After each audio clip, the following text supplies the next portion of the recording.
Fréquence ESJ.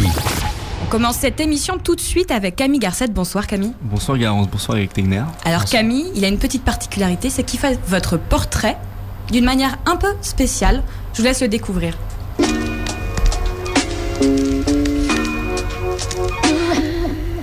Eric Tegner, symbole de la droite, un style Laurent Wauquiez, genre costume sans cravate. Beaucoup sont ceux qui ont eu les mains moites à son idée de réunir l'ensemble de la droite. L'idée de rassembler ne plaît pas à tous les partis. Laurent Wauquiez ne vous veut pas au sein de sa patrie. Trop dangereux pour lui, vous faites trop d'ombre à autrui. Eric Tegner fait peur, enfin c'est ce qu'on lit.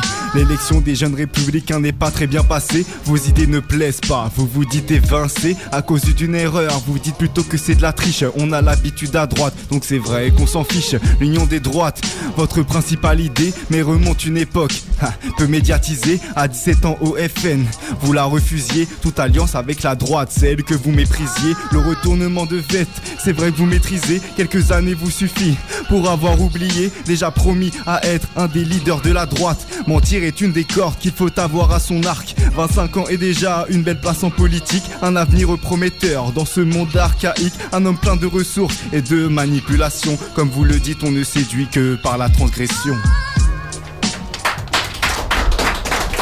Merci Camille Garcette. Qu'est-ce que vous en avez pensé, Eric Tegner ? C'est pas mal, mais vous savez, sur la dimension, le fait d'avoir peur, de faire peur, je pense qu'on fait pas juste peur en portant ce discours d'union des droites à Laurent Wauquiez, mais surtout à la gauche. C'est pour ça que ça fait autant de bronca lorsqu'on tient ce discours-là, parce que la gauche sait très bien qu'en fait, elle gagne à chaque fois, parce qu'elle arrive à faire un deuxième tour avec son candidat et Marine Le Pen, et que nous, à chaque fois, vu qu'on est obligé de faire le front républicain, finalement, on laisse soit Hollande, soit Macron arriver à l'Elysée. Il y a quand même des divergences au sein de la droite. Il y a certaines personnes qui ne vous veulent pas. Évidemment, mais c'est plus de la stratégie électorale. Vous savez, les Républicains, c'est devenu un peu un syndic de défense des élus locaux.